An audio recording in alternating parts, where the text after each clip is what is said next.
you want something done right, you've got to do it yourself.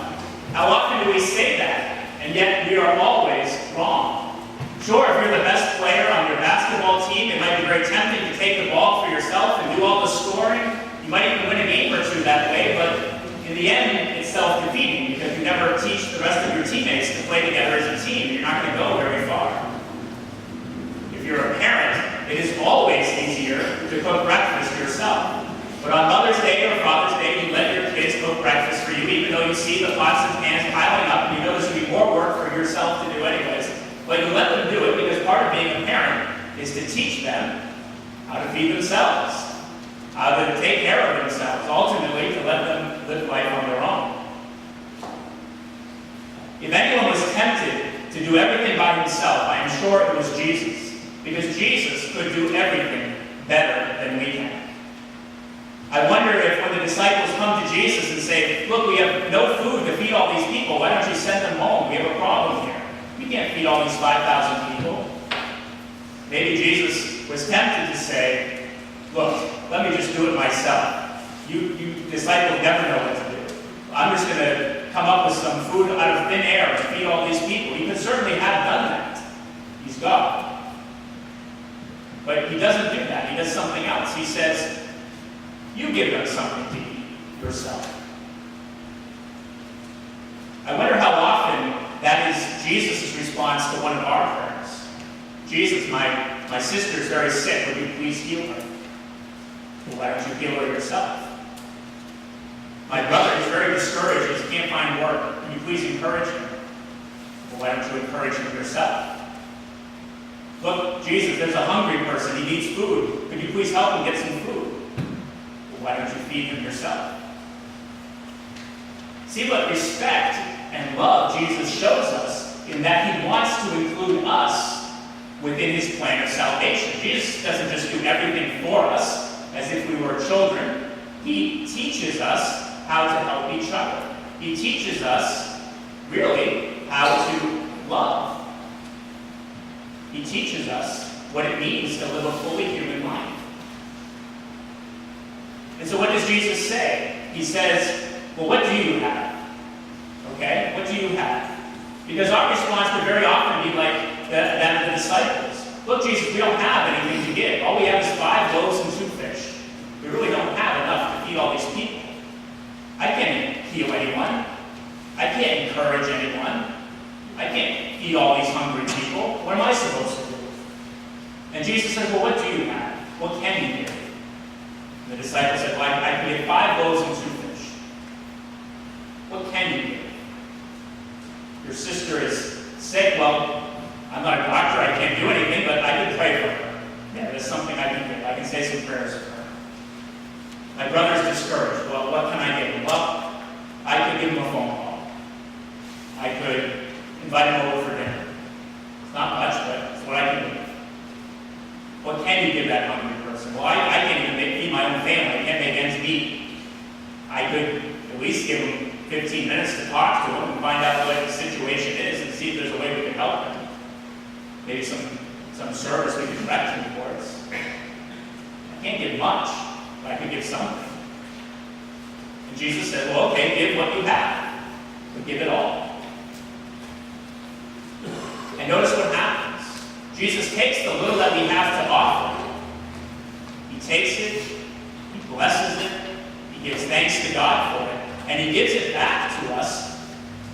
And look what has happened to our little gift. It's not very much, it couldn't have done very much on its own. But look what has happened. It's suddenly enough to feed 5,000 people, and they're all satisfied. Suddenly our little prayers for our loved ones might be the way that Jesus uses to heal them. Suddenly, that phone call that we call up our brother, Jesus is able to use that to bring his encouragement to that person, to my brother. Suddenly, my care and concern and love for that hungry person is the way that Jesus comes into that person's life. Jesus is able to do far more with our gifts than we're able to do on our own. So give what you have, Jesus says, and I'll do the rest. This is why coming to Mass is so important. Because if we don't come to Mass, then there's not a whole lot we can do for good in this world, honestly. You know, we can give a little bit here, share a little bit there, but in the end, it's not going to change the world. But if we come to Mass and we bring to God the little gifts that we have to offer, here, God, this is what I did this week. I called up my brother. I prayed for my sister. I fed that hungry person. It wasn't much, I know, but here it is. And we give those little gifts to God. What does Jesus do? He takes them and he blesses them. And he transforms them into something so much more. That's the secret of the Mass. Here, Jesus, here's our bread and wine. It's not much, it's all we have. But Jesus takes it, blesses it, and gives it back to us. Now, so much more. Now it is the very presence of Jesus in our midst, his body and blood. Not just in our imagination, not just as a nice thought, but in reality. Jesus comes into our midst at the Mass, but only because we've given him something to work with,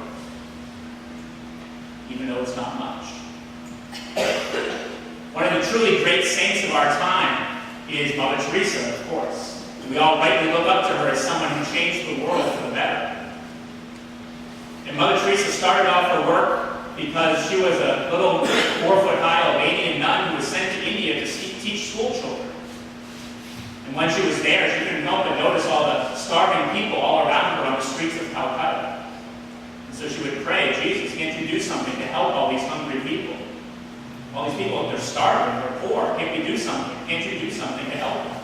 And she heard very clearly the answer. Why don't you feed them yourself?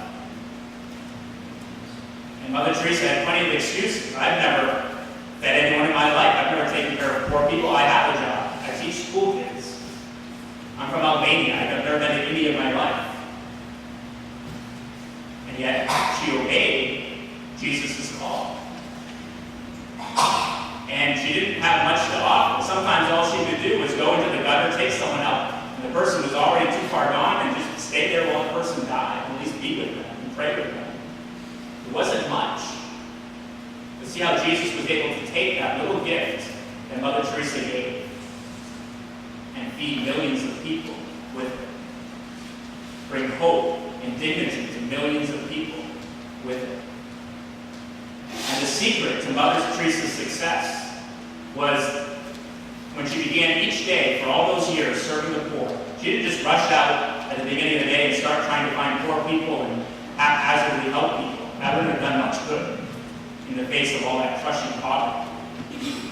She started every day going to Mass and then spending 2 hours on her knees in front of Jesus in the Eucharist, worshiping Jesus present in the host. She knew that she couldn't do anything on her own. And only by spending that time with Jesus, giving her gifts to Jesus first and letting him do something with them, would her work bear fruit. Imagine what God can do in our lives if we spent that time with Jesus in the Eucharist. Imagine what God could help us to do in our lives if we spent that time with Jesus in the Eucharist. Never underestimate what God can do or what you can do if you allow God into your life. Do not be afraid to dare great things for God, Mother Teresa would always say.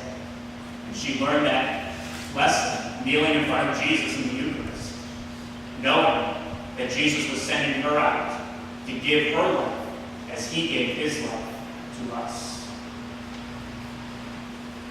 If we try to do everything on our own, we won't get very far. It's never better to do it on your own. Spend that time with Jesus. Come to visit him during the week here in the church. Come to Mass, of course. But spend time here. Stop in at the beginning of your work. Come in just for 5 minutes at the end of your school day. Spend a little time with Jesus here and see what Jesus can do in your life if you give him just a little bit.